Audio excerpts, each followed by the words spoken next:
Hey, everybody, welcome back to the Mission 300 podcast. So, Brian is with me as always. I'm Jason, and we are joined today by Tommy Sotzer, who you're going to be hearing from in a little bit. So, stick around for that. But what we wanted to do is establish this podcast and the point of it. We really want to highlight the importance of mentorship, and not mentorship as just a concept or something you can read and study about, but as something that you're actively involved in and seeing the effects of in your life, and how that leads to knowing the Father.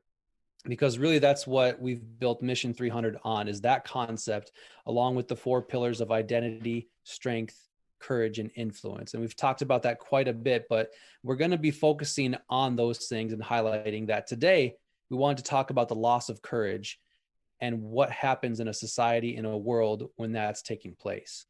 I'm going to take us back to the year 1944. It's December 22nd, and it's taking place in a small town of Bastogne in Europe. And here's a letter that was received by General McAuliffe by the German forces that were surrounding the town. To the USA commander of the encircled town of Bastogne, the fortune of war is changing. This time, the USA forces in and near Bastogne have been encircled by strong German armored units. More German armored units have crossed the river, have taken Marche, and reached St. Hubert by passing through Hambre, Cibre, Tilley. Libermont is in German hands. There is only one possibility to save the encircled USA troops from total annihilation. That is the honorable surrender of the encircled town. In order to think it over for a term of 2 hours will be granted, beginning with the presentation of this note. If this proposal should be rejected, the German Artillery Corps and 6 heavy AA battalions are ready to annihilate the USA troops in and near Bastogne. The order for firing will be given immediately after this 2-hour term. All the serious civilian losses caused by this artillery fire would not correspond with the well-known American humanity. Signed, the German commander.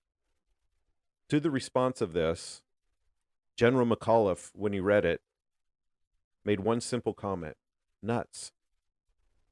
Now, he didn't know how to respond and write the letter back, but what was given back was helped by his assistant, and he said, just put that in the letter, nuts. And he sent it back to the general. Now, I think it's interesting the courage that took place there to pull out this comment, and his first response was not what he was going to write, but his first response that came to his mind was nuts. We're not doing that. Let me now read what he wrote in the message to his men on Christmas Day, 1944. What's merry about all this, you ask? We're fighting. It's cold. We aren't home. All true, but what has the proud Eagle Division accomplished with its worthy comrades of the 10th Armored Division, the 705th Tank Destroyer Battalion, and all the rest? Just this. We've stopped cold everything that has been thrown at us from the north, east, south, and west.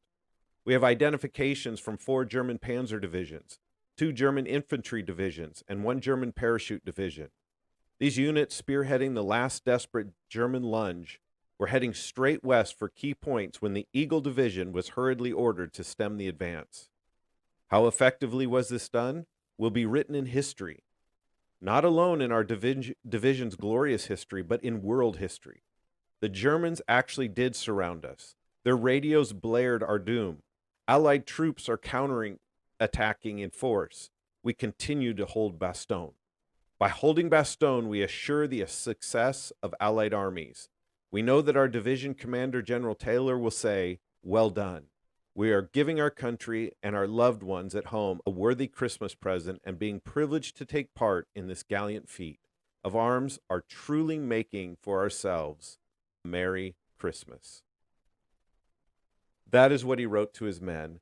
That is what they did. This is an act of courage where you take a stand when everything is against you.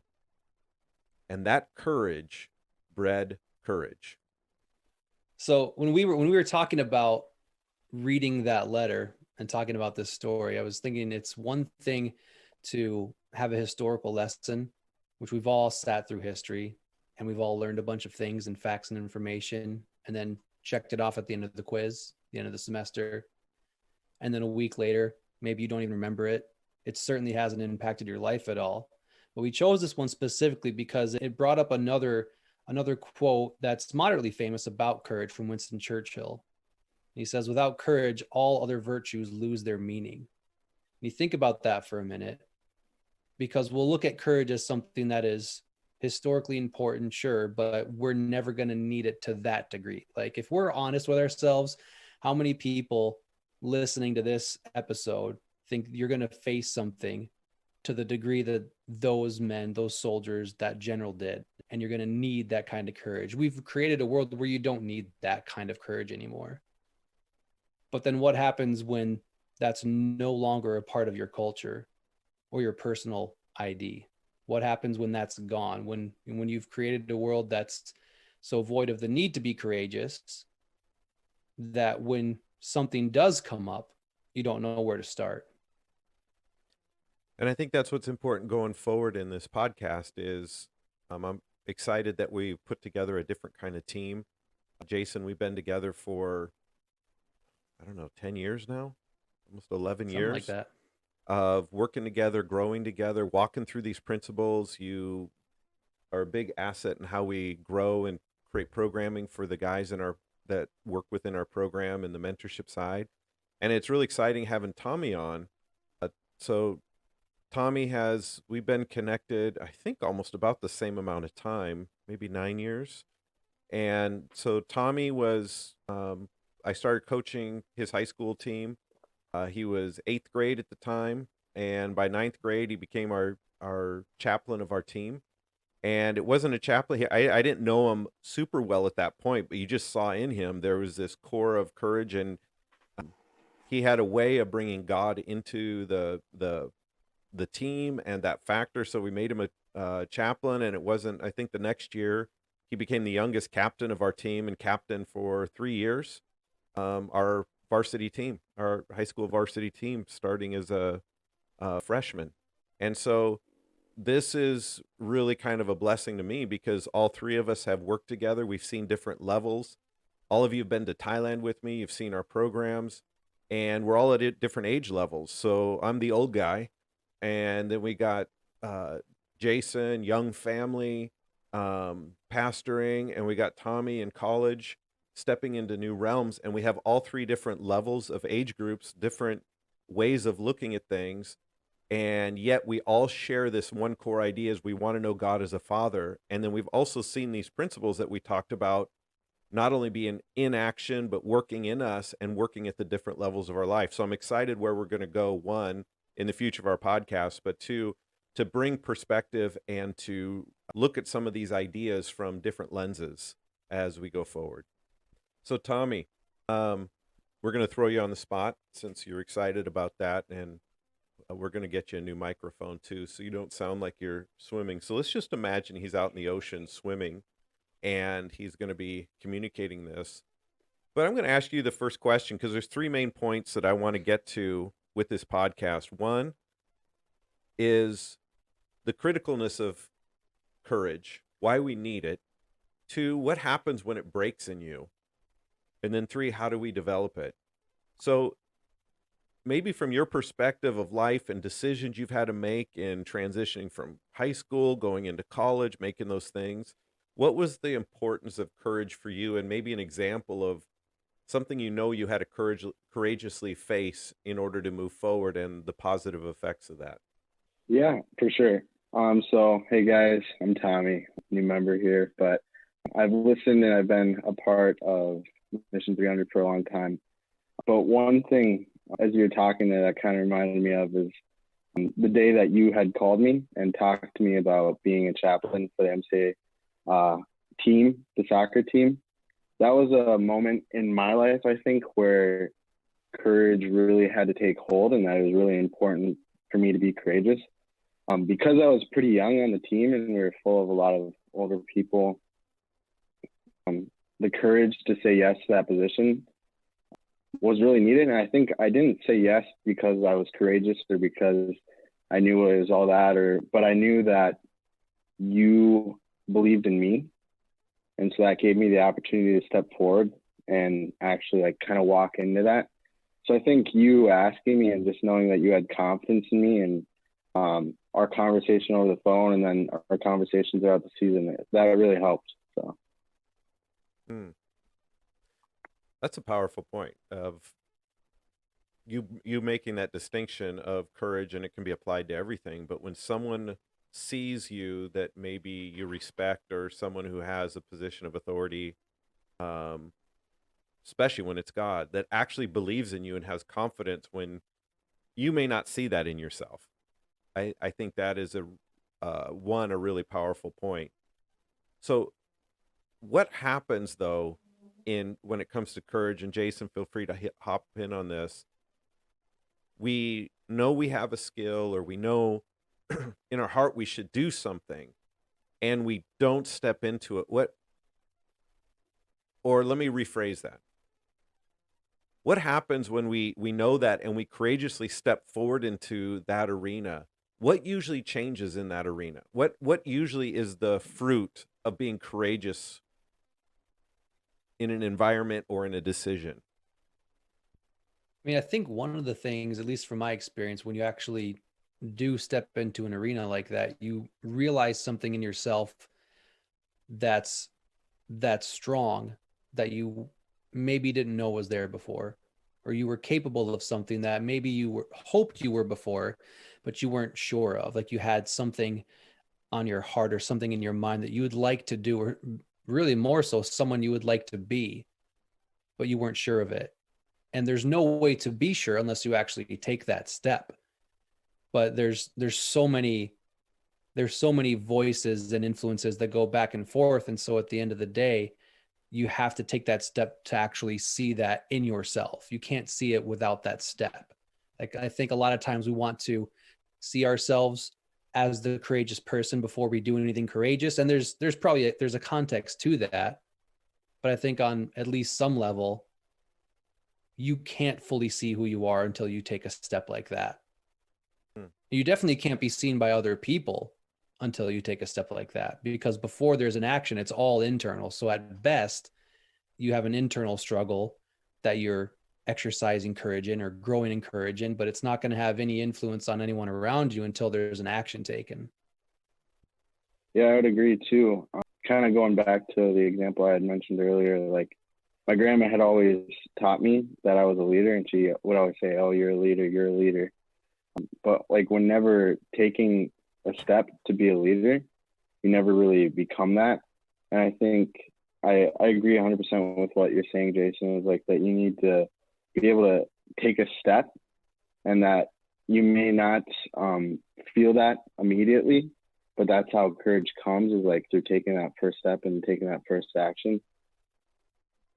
So in the fruit of this, these are some things that are super critical, but most people today in our world, it's not so much the people knowing they have the ability to do something, or even the authority to do something. It's all the outside pressures to do that thing. Like, how many times would you have an idea and you would share it with a friend, but when you had to bring that idea into an environment that may be counter to that idea, now that's when courage starts taking place. And I think sometimes I just want to make a distinction here. There's this confidence, there's this belief that you shared, but some people don't know, it'd probably been easier at a public school for you to become chaplain, to be quite honest with you, because you already know it, you're opposed. But to be it in a Christian school actually has a whole different context, because growing up in one, being in one, knowing the guys that you're dealing with, they don't really want to hear it, and they have a different flow. But to be able to bring perspective and to keep marching that out, which is what ended up making you the captain of the team the next year, going forward to the rest. But in our current world, what are the things that are shaping us from being courageous? Because let me just go back to that story of McAuliffe. Here's his response. And think about what that response did to the hearts of his men. And then also think about this, is when Patton did a miraculous thing because they needed tanks and another army because they could not hold very long, even with that decision. Just they didn't have enough fuel, they didn't have enough food, they didn't have enough ammunition. There's only so long that they can hold that point. But Patton made this comment. He said, any general that will reply nuts to a surrender will have my full support in 3 days. And he did something no other army could do in that short of time, as he turned a whole army that came up to help bring relief into Bastogne. It bred something more. And I think we miss that. We think it's all about us when it comes to courage, like me being brave to go sing on the stage or me being brave to go do something. It really isn't that. It's something much deeper that actually you don't even think about yourself. You actually have to get beyond yourself in order to be courageous because you know it's going to affect a much bigger place. So why, Tommy, you're around Jason, the groups that you're in, the groups that I'm in, why do you think it's so hard to do that true heart courage act in our world today? I think in a lot of areas of life, we've created our world to where we don't need courage, like I mentioned before. And I was really thinking about this a lot the last few weeks because my wife and I were about to have our fourth child pretty soon here coming up. And it sparked a lot of conversations with people when, a lot of people didn't know she was pregnant this year because, lockdowns and everything. So 90% of our circle haven't seen my wife for months and months, but it brings up interesting conversations because of how our world is right now. So whether it's COVID stuff, government lockdown stuff, election stuff, all of this chaos, and people are just frazzled by things that are going on. And so the idea of bringing another kid into the world, to a lot of like my coworkers, it's, I don't know if I would want to have a kid right now because of how the world is. Or, when you do, what's the hospital going to do as far as allowing people to see? Is the kid going to have to be quarantined? Or you guys going, and all this stuff comes up, and it just makes this, the majority of people that I talk to about it would rather not do anything. So they would legitimately rather just not have a kid right now, or they would legitimately rather just have to abide by whatever rules they go to at the hospital. And so that's been one of the big conversations is, well, what if the hospital makes you do this or this or this? Are you going to let that happen if you don't agree with it? And so I guess the whole point there is we've never had to ask ourselves these questions before. Like I've had 3 kids and no one's ever worried about it. No one's ever worried about, well, what's lockdown or COVID procedures going to look like in the hospital? What, are we going to have a country full of hate and violence when your kid's growing up? No one's ever asked me those questions before because we've never seen our world as a dangerous thing where we need courageous people to step up. But now all of a sudden there's things hitting the fan, and now we're having these conversations. And so I feel like we've had a world for a long time where we've not needed to be courageous because everything's been taken care of for us. Tommy, from your perspective, being in college and navigating this, and Jason's kind of in the middle of his development of his family and his future, and I'm more at much farther along in that journey. But Tommy, you're just getting ready to step into this. What does the world look like for you? I mean, let's just remove even the deep dynamics that are divisive right now. Let's just look at the realities of college and that decision, and where do I go, and how do I work, and how do I keep my core convictions and my belief and that courageous and intentionality in everything I do, but still navigate a world that's really out of your control. Yeah, I agree. I think that since a young age, I've never really had to make tough decisions. A lot of decisions were made for me and my family. However, my parents still they had a tight but also loose leash on me, in the fact that they let me do things to just try them and experience them. And I think that's a lot of what people are missing, is that either parents are very tight and don't let their kids experience things that would hurt them, or that, might not seem like the right path to go. Especially like, I think my senior year of high school was a pretty important year in my life, in the fact that it took courage for whatever decision I was going to make, to go to college, to take a gap year, to work, or, you know, what is we going to do, with the expectation of like, go to high school, go to college, get a nice job, you know, go through that kind of walk of life. You kind of just lose the aspect of like making a decision and standing for something important. So I think just making a decision to go to college and where to go to college and all that stuff, it all requires courage, but it's just it's been made so hard because we're not taught how to make a decision like that at a young age. So I think that's something that has helped me, is that my parents kind of let me out of their home per se pretty early on, which helped, but it's still a really hard thing. And it's something that I think, especially kids my age, we need to learn how to do. And I think that kind of comes down to like school. Like, I think schools should start teaching decision making and how to make a stand for something you believe in when it may seem like everyone else is going against the grain or going a different way. So let me push it back just a little bit to bring it more real. The fact is, they won't. So what do we do? What would you?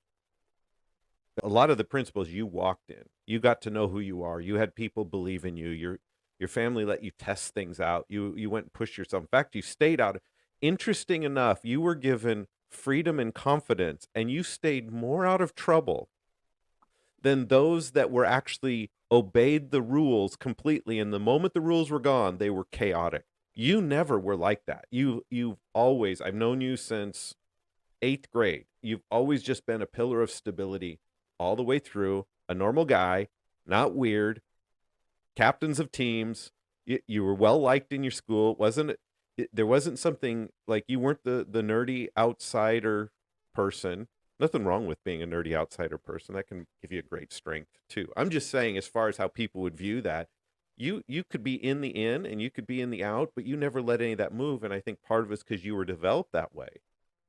But you're looking around your peers that weren't developed that way.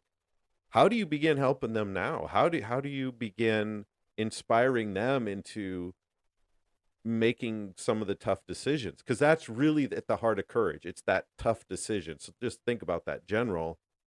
He had to make a decision. Am I going to surrender or am I not going to? It was unwavering because something was built into him that whole time. But now we're dealing with a generation. The opposite is cave, conform, do whatever makes the group happy. That's the normal. So how do you get someone to start learning how to do that? What would be something that you would recommend that would start bringing them to that place? That's a pretty good question. I think a lot of it has to do with, I would think, just leading from example. And like, in order to like kind of create courage in others, you have to show them that they can do it. And I think that means you have to live a life of courage as well. You can't really tell someone else to go do something that would require courage if you're living a life of just listening to what everyone else tells you to do, or, you know, not making decisions or just having decisions like handed over to you. So I think just being a living example of that is the only way that you can really show others how to be courageous. I was thinking about this too, and I think there's a lot of people, and maybe even some people listening to this episode, a lot of people that genuinely don't see the need for courage. Like, I've had those conversations the last few weeks with people where it's like, there's not really any reason for me to, you know, what am I going to face in life where I need to stand and take a stand for something that I believe? Like, life is pretty okay.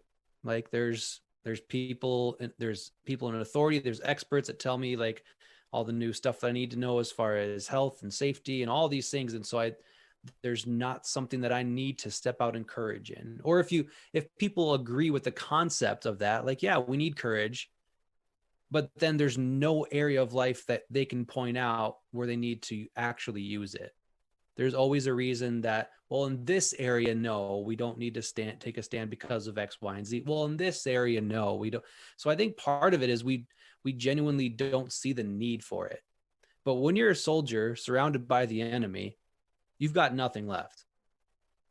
It's surrender or fight. And so you're kind of forced to make that choice then, and then you really see what people are made of. Well, and So even when you make that decision to fight, you have to actually add another dimension to that decision. So now you're going to deal with, in a battle scenario, death, loss of your men, your decision being wrong, rejection. You may even win that, but you may be rejected later. You may lose everything for that decision. And it could be that we don't value anything enough besides ourselves and our own personal well-being and our own personal comforts. That has become so valuable in our society, we can't make a decision because it's always going to be to protect that. So we to step beyond that, to be willing to risk all of that, which that is the Christian heritage. And if you look at Christianity really at the core, it's not a philosophy. It is not a system. It is not really an organization.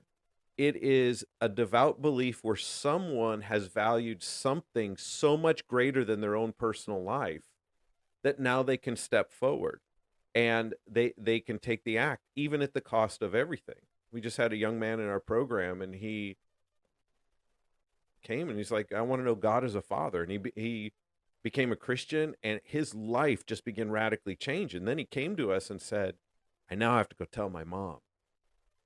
And you got to understand, culturally, this is a game changer. Like, we can get along with different beliefs, but the moment someone embraces a new belief, it does something. So let me read this. Someone was making the comment of why people don't courageously act in what is right, what they know is right, what they know is true. They still believe the old truth because their jobs, their livelihoods, their histories, their backgrounds, their resumes depend on them believing it. Think about all those things. Those are all of our own personal stuff. And I'll tell you, back to that idea that Christianity is one of the most courageous beliefs, because Jesus said, if you're not willing to even give up your own family for my sake in the gospel, you're not a part of me. And just let me clause, he's not saying abandon your family. He's saying the value to his truth, his grace, and who he is to us is so precious that if it came right down to it and you had to make a decision of the one or the other, this is the decision. Now, the good news is when you do that, it ends up positively affecting your family, but maybe not in the community around you, or maybe not in that environment. So I think we've been shaped so long, and you guys said it very well, on the comforts, the conditioning about my future, my goals, my, right? It's what's for me. That real courage is when you step beyond that point and it's for something much bigger for their benefit. So in light of that, what strips courage out of people? What do you guys see as when you see someone kind of courageously moving forward and then they just derail?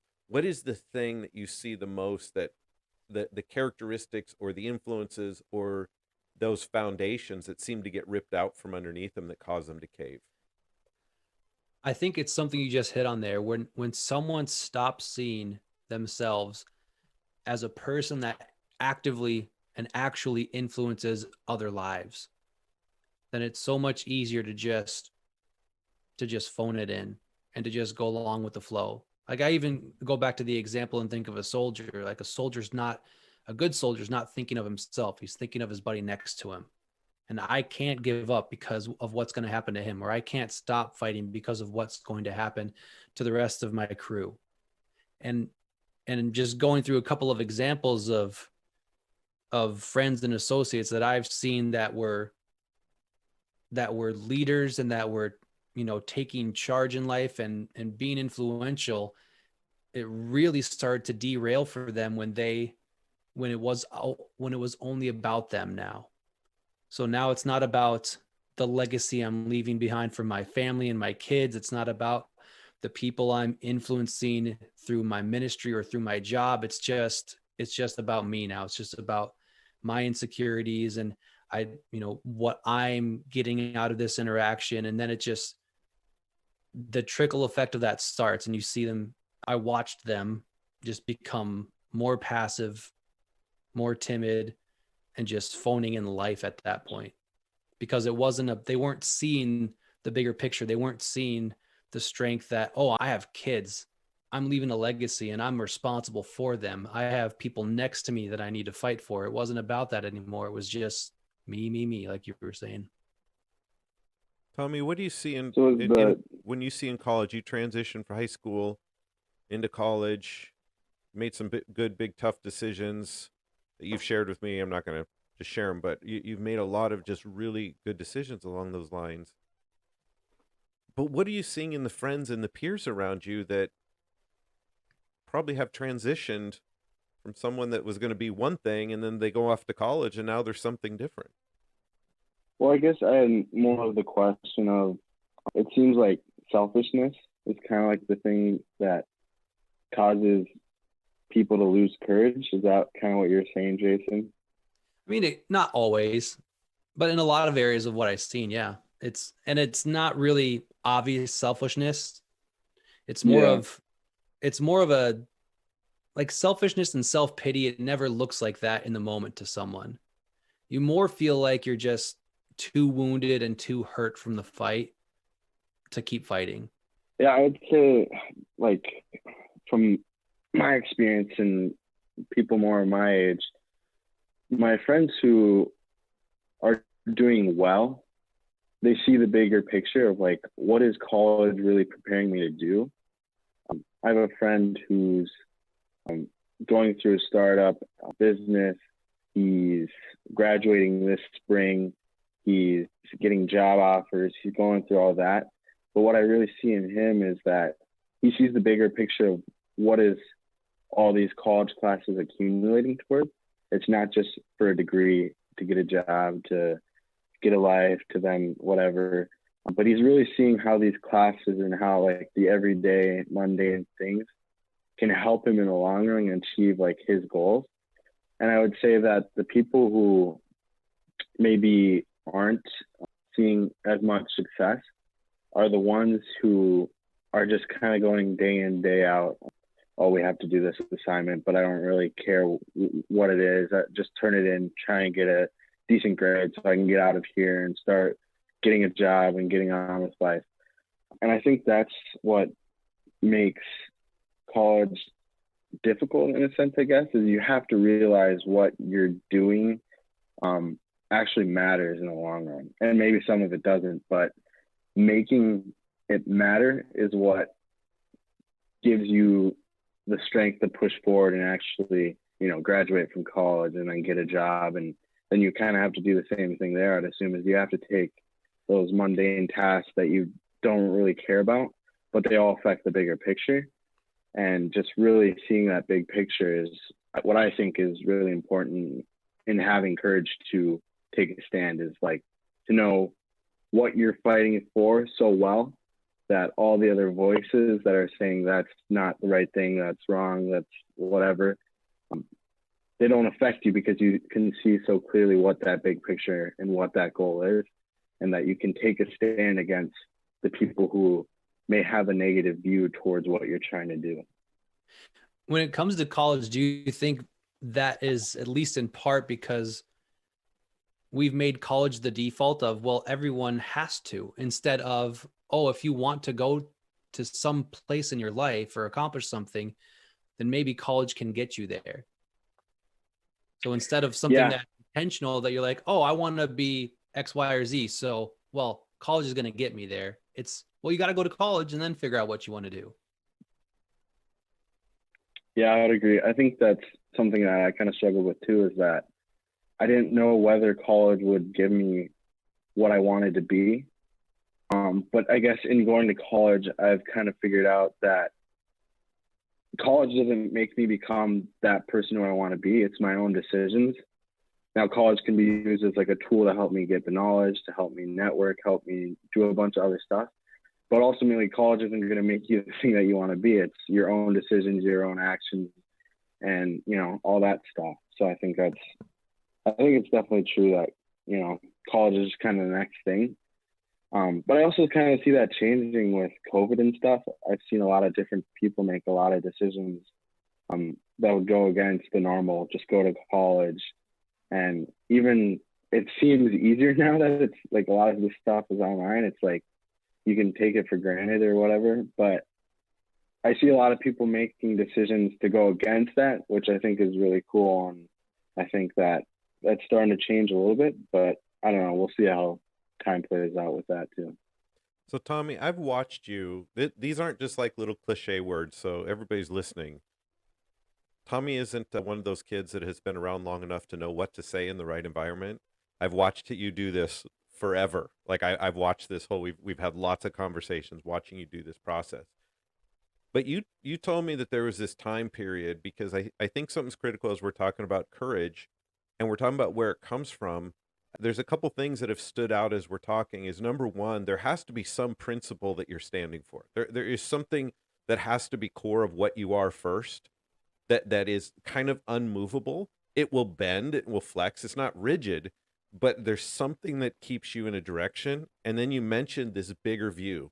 There's something much bigger, and it's bigger than us, and it's what we're moving into. But there was something that happened to you, and there's a time that shaped even your relationship with God, that built this confidence that there's a voice, there's a source, there's information that is higher than the things that we're living with. And we know this from Christianity. We're taught the Bible, God is sovereign and he's greater than all these things. I don't want to say that like that's not true. It is true, but we lose something because he works with people. So there's this, yes, he's all powerful. Yes, he's all these things. Yes, he's true, but he does it in us and he wants to do it with us. And something happened to you that really was the forging point that shaped where you are today. And you talked about when the perspective of who God was to you changed. Yeah, I would say my perspective and my relationship with God really changed during my time at Maranatha in high school, with taking more ownership in soccer and with the soccer team. And there was a point where my mom had came up to you and was like, "Oh, my son wants to be a missionary." And I was like, I never really had talked to her about it, but she had known that I was interested in missions. And then she just took out that step and talked to you. And I was like, "Oh, Mom, that's so embarrassing. Like, why would you talk to coach like that?" We didn't really have that deep of a relationship then, but that also gave you the opportunity to reach out to me to ask if I wanted to go to Thailand. And right as you had said it, I knew, like, yes, that is exactly what I wanted to do. However, it was a difficult decision to make because my parents couldn't really help give me money to go to the trip. They were paying for my private education and all that. But it took, I don't know what it took in me, but I just knew that, like, when you know that's what you're called to do and that's what you're supposed to be doing, it kind of takes away the fear of, like, what do I do? And I think that really came from just, like, talking with you about God and a bunch of other different mentors in my life about God, and then also developing, like, the personal relationship with him by myself. And it was really hard because school is always talking about this relationship with Jesus, this relationship with God. It can kind of get mundane. It can be kind of religious, and you can put on the act. You can play I'm the Christian guy. Yeah. But it takes a lot, I think, to live it out. And when that really came to me, it was around like 8th or 9th grade, probably again. There was a guy who came to our school. He was doing some preaching, teaching, leadership. I was in student council, and he had talked to us.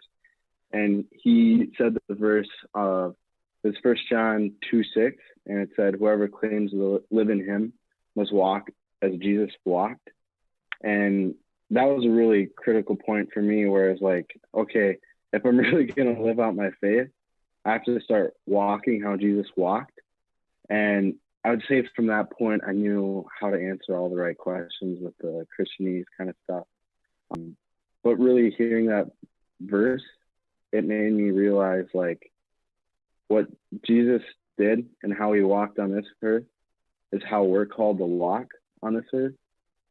And when you look at it from like that perspective, it changes like the whole meaning of your life. Like before, it was just kind of like, I'm going to school so I can get a job, so I can just kind of do whatever. There's not really a bigger purpose.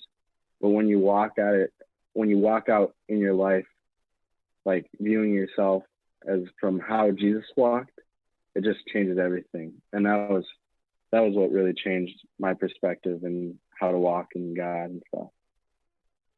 Where did the father issue where did the father factor come in, and did that play any role in the change?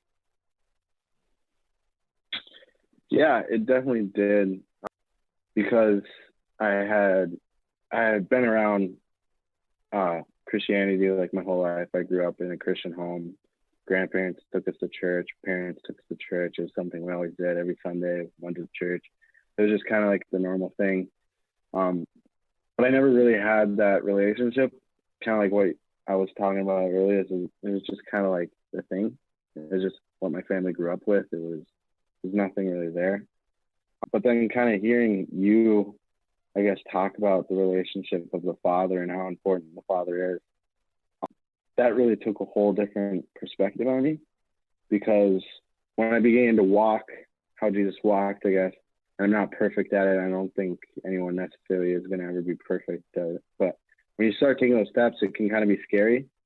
And not knowing who you are in that makes it even worse, because you're like, okay, I'm starting to take these steps, but I have no idea who I am. I don't know who I am to this world. I don't know who I am to my friends. I don't know who I am to my family. But then hearing you kind of talk about how you're a child of God, you're a son of God, and walking from that authority and walking from that position of power and influence, that really, really changed everything in me, because I finally knew who I was and who God told me I was.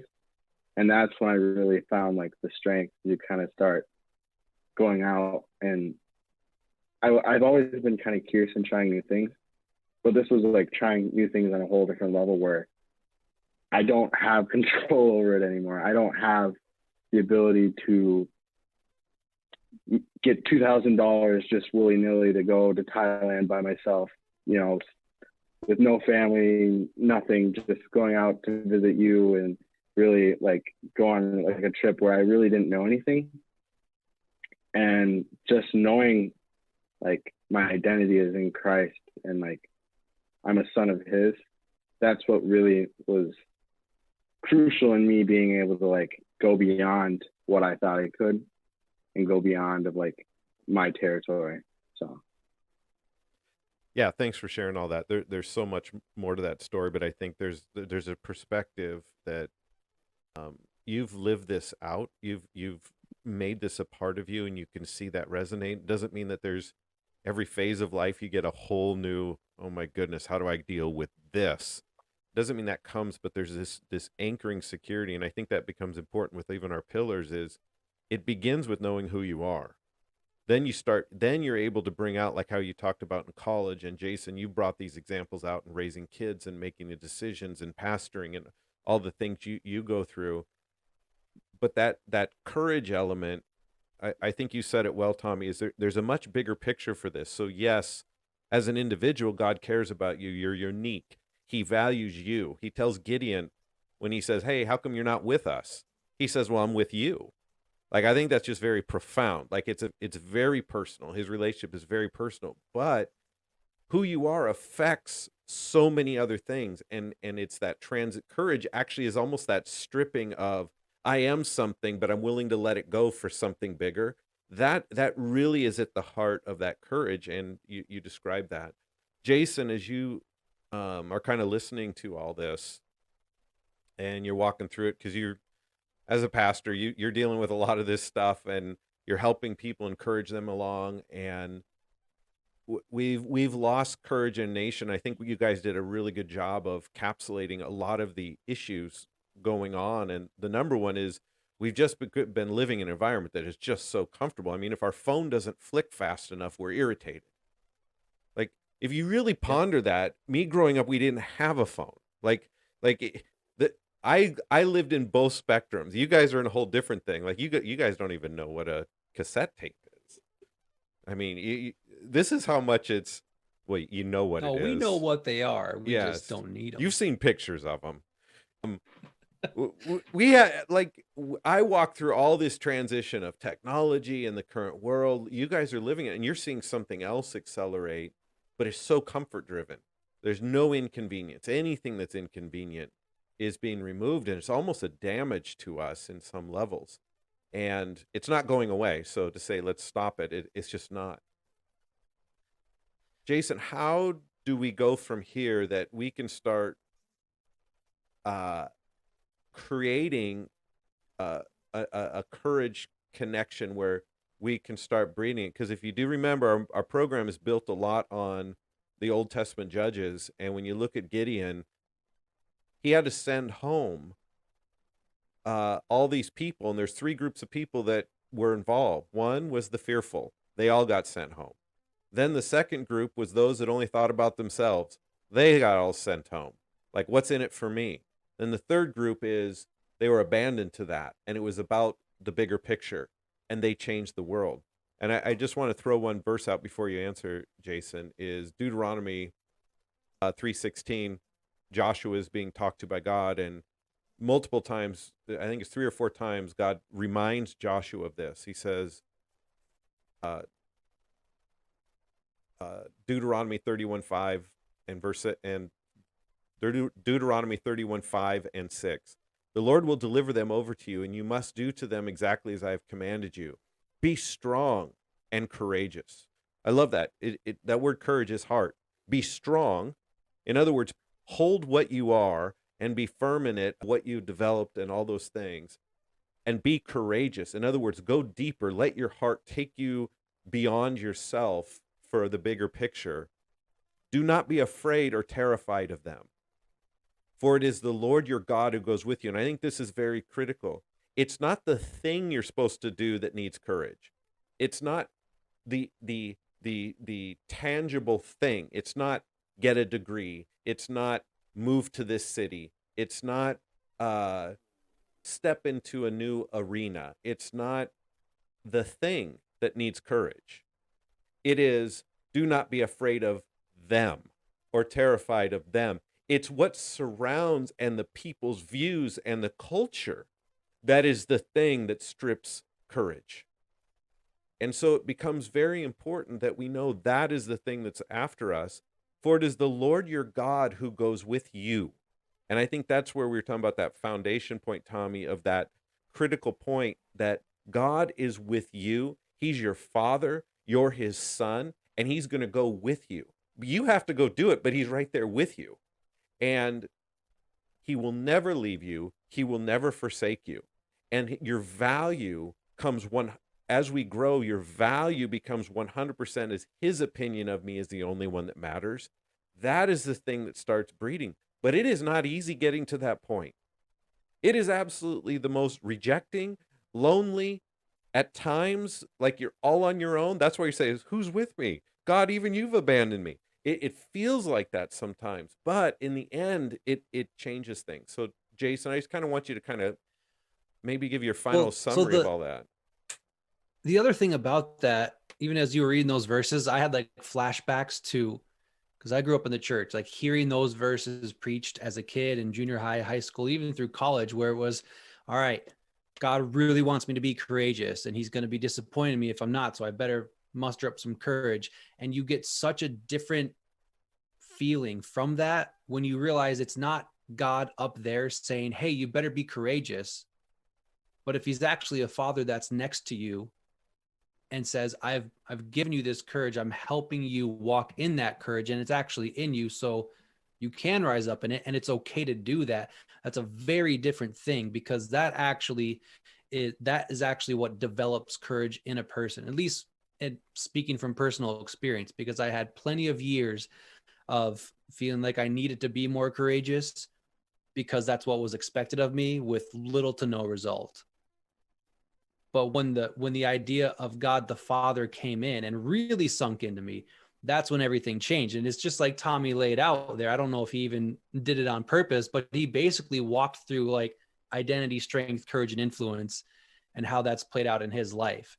The identity has to change. Then you see the strength rise up, and then you see yourself stepping out in courage and the influence that follows that. But it's interesting to me that Brian, you touched on comfort there. Comfort's not one of the pillars.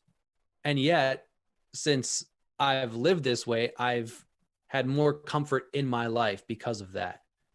I think for one, and this is something for another time, but we've misunderstood what comfort is in a biblical sense. If you guys want to listen, go ahead. Just go ahead and lay this out. Well, I got to speak at my father-in-law's church. I think it was December 27th, the Sunday after Christmas. And I spoke about comfort, and I had my sword there, which seems a bit contradictory to people. But comfort is not your father saying, I know you're in a rough situation, so let me take you out of it, or let me make the situation go away. The biblical definition of comfort is the Holy Spirit coming alongside you, like with a sword in hand, and saying, I'm here to fight with you. Let's go. You can do this. We vastly misunderstood comfort, but comfort in that light is an amazing thing. And that's what God's bringing to Joshua in these moments. It's, I've instructed you to be courageous, which means I've been with you on this process as a father. So for me, that's how courage has developed. And it's not just a starting point. Like that is the process of life. So whether you're facing a moment where you need to be courageous and accept, being the chaplain of a soccer team, or whether you're actually in a battle, like it's the same process. It's the same developmental thing that your father's with you on. And like, I can speak from personal experience, you do get a lot better at it, but it's like a lot of things. You've got to start with something small, and everyone listening is at a different spot with that. So you might be at a very early stage of courage, or you might be ready to launch a business overseas or something. It doesn't matter. It's the same process. It's the same father in it. Well, I want to so well laid out, and I'm glad you did that. And for those of you listening, go look up the word Paracletus and look at it from, which is the word for Holy Spirit, which is the word comforter, and go look it up in lines of Greek military and what that person was. It was the person that came alongside the officer and whispered in your ear, do you remember the battles we won? Do you remember the victories that we had? Do you remember what happened here? Do you remember what happened there? And it was something that kept you moving forward, not something that pulled you off the battlefield into a recliner chair. But I'm going to I just want to throw this up, and then you guys do the final wrap. I'm going to read a verse from John that the Apostle John wrote in Revelations chapter 21 through 28. And it's very important that you hear this, and some of you will go, oh, you're condemning me. There's no condemnation in this, but there has to be, there is always a baseline of truth that God is growing us into and opening our minds to. So we have to have some kind of baseline of truth of his perspective of things. And thank God for his mercy. Thank God for his grace. Thank God for his forgiveness. But you need to see where the baseline is of what mattered to him and what still matters to him. He said, the one who overcomes will inherit all things, and I will be his God, and he will be my son. But to the cowardly and unbelieving and abominable and murderers and sexually immoral and sorcerers and idolaters and all liars, their place will be in the lake that burns with fire and sulfur. This is the second death. Now, before you guys get lost into all the outside peripheral of that, this is a great verse to have a conversation over. God is not looking to find people to make this happen to, but he wants to show in our human nature, in our humanness, without Jesus and his identity and him being a father and the source of our life, this is your human nature, feelings, and everything will take you. But I want you to notice the first thing that he lists, of all this list, the first thing, the coward. Because that's your heart. And if you're becoming a Christian in and of itself is one of the most heroic acts, if you really get to the heart of it, that you can have. And the coward will shrink. Therefore, the coward really never believes.